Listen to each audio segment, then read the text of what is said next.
ఇప్పుడు వారసత్వ ఆస్తులు ఉంటాయి కదా, అవి ఎలా పంచుకోవాలంటారు? అంటే చెప్పాను కదా, ఇప్పుడు మన చట్ట ప్రకారం తల్లిదండ్రుల నుంచి వచ్చిన ఆస్తి వారు స్వంతంగా సంపాదించుకున్న ఆస్తి ముఖ్యంగా అదైతే వారసత్వ ఆస్తి అనేది ఉండదు అక్కడ. దేని వారసత్వం అంటాం? తాతల నుంచి వచ్చిన ఆస్తి అంటే పితరాదిత్యం అంటాం. అంటే మన ముత్తాతల నుంచో యాన్సెస్ట్రల్ ప్రాపర్టీ అంటాం. అంటే మన తల్లి వైపు కావచ్చు, తండ్రి వైపు కావచ్చు, ఎవరైనా కావచ్చు, ఆ తాతల ఆస్తి, అలాంటి ఆస్తి ఉంటే మాత్రం వారసత్వ చట్టం అప్లికబుల్ అవుతుంది. అలాగే మనకి సంబంధించి 2005లో త్రూఅవుట్ ఇండియా మొత్తం భారతదేశానికి అందరికీ అప్లికబుల్ అయ్యే చట్టం ఏంటంటే మనవళ్ళు మనవరాళ్ళు, ఆడపిల్ల మగపిల్ల ఈ భేదం లేకుండా ఇద్దరికి కూడా సమానమైన హక్కుని కల్పించారు వారసత్వ చట్టం. తాతల ఆస్తి మీద మనవాళ్ళకి కూడా ఇద్దరికి కూడా దీన్ని సెక్షన్ 6 కింద ఏబిసిడీలని ఒక ఎక్స్ప్లెనేషన్స్ కూడా ఇచ్చారు. దాని కింద ఆ మనవళ్ళు కానివ్వండి, మనవరాలు కానివ్వండి, ఆడపిల్లలు మగపిల్లలు అనే తేడా లేకుండా వారికి సమానమైన హక్కుల్ని, ఈక్వల్ రైట్స్, అది కూడా సమానమైన హక్కుల్ని మన ఆస్తి హక్కుల చట్టం 2005లో వచ్చిన చట్టం కల్పించింది. అలాగే మరొక విషయం ఏంటంటే అప్పటి వరకు ఆస్తి పంచకుండా ఉండినట్లయితే, అంతవరకైతే మనవలకి మాత్రమే ఆస్తి హక్కు అనేది మనకు తెలుసు. అప్పటి వరకు గనక ఆస్తిని పంచుకోకుండా అన్డివైడెడ్గా ఉందనుకోండి, ఉమ్మడిగా ఉందనుకోండి ఆస్తి, అప్పుడు కూడా ఈ 2005 చట్ట ప్రకారం అప్పుడు సమానంగా పంచొచ్చు అని ఈ చట్టంలో చెప్పడం జరిగింది. అంతకంటే ముందు పంచటాలు అయిపోయినాయి అనుకోండి, ఎవరి బౌండరీస్తో సహా ఎవరి షేర్ వాళ్ళకి ఇచ్చేసారనుకోండి, దాన్ని ఓపెన్ చేయడానికి ఉంటుంది. ఎందుకంటే ఎప్పుడు కూడా మన చట్టాలన్నీ కూడా ప్రోస్పెక్టివ్ ఎఫెక్ట్లో ఉంటాయి. రిట్రోస్పెక్టివ్ అంటే ముందు వెనక్కి కూడా జరిపి ఆ వెనకాల అంతకు ముందు జరిగినవి కూడా ఈ చట్టాన్ని అమలు జరిపే విధంగా చేసేవి. కానీ మనం ఎప్పుడు కూడా ప్రోస్పెక్టివ్ ఉంటాయి.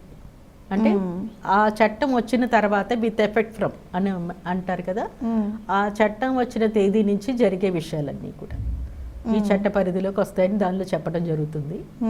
సో ఇప్పుడు మనకి హిందువులకు సంబంధించి మనవడికి కానివ్వండి, మనవరాలికి కానివ్వండి సమానమైన హక్కులు ఉంటాయి. అయితే ఈ హక్కులతో పాటు బాధ్యతలు కూడా చెప్పారు. అవును. సో ఎవరైతే ఈ ఆస్తి హక్కులు తీసుకున్నారో వాళ్ళ తాతల్ని కానివ్వండి, తల్లిదండ్రులు కానివ్వండి చూసుకోవాలి. అలా చూసుకోలేని పిల్లలు ఉన్నప్పుడు ఏం జరిగిందంటే సుప్రీంకోర్టులో కానివ్వండి, హైకోర్టులో కానివ్వండి, వారికి ఏదైతే ఆస్తి ఇచ్చారో అది వెనక్కి తీసుకోవటం జరిగింది. అంటే వాళ్ళ ఆస్తి తీసుకున్న తర్వాత తల్లిదండ్రుల్ని, తాతల్ని గెంటేయటం, ఇలాంటి చర్యలకు పాల్పడిన వాళ్ళకి బుద్ధి చెప్పే విధంగా ఈరోజు చట్టాలు కొన్ని తీర్పులు ఇవ్వటం జరిగింది. సేల్ డీడ్స్ కానివ్వండి, గిఫ్ట్ డీడ్స్ కానివ్వండి, లేదా పార్టిషన్ చట్టంలో భాగం పంచినవి ఏవైనా కానివ్వండి, అవన్నీ కూడా క్యాన్సిల్ చేసి వెనక్కి తీసుకునే వెసులుబాటుని ఈరోజు కొన్ని కోర్ట్స్లో ఇచ్చిన తీర్పుల వల్ల కల్పించడం జరిగింది. కాబట్టి మనకి ఆస్తి హక్కుతో పాటుగా బాధ్యతలు కూడా ఉన్నాయి. సో ఎవరైతే ఆస్తి తీసుకుంటారో వాళ్ళ బాధ్యతని గుర్తుపెట్టుకోవాలి.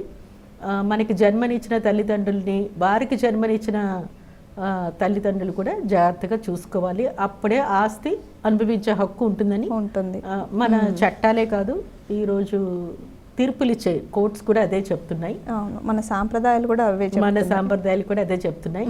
అసలు సర్వసాధారణంగా మనం అనుకుంటాం చట్టాలన్నీ ఎక్కడి నుంచో వచ్చాయని. కాదు, చట్టాలన్నీ కూడా మన సాంప్రదాయాల నుంచి, మనకి ఏదైతే అవసరమో పెద్దవాళ్ళు ఏదైతే చెప్తున్నారో అలాంటి విషయాల నుంచే చట్టాలు ఏర్పరచబడ్డాయి. అలాంటి పనులు చేయట్లేదు, అలాంటి వాటికి ఏమన్నా అవరోధాలు వచ్చాయి అనుకున్నప్పుడే చట్టాన్ని ఏర్పాటు చేస్తారు.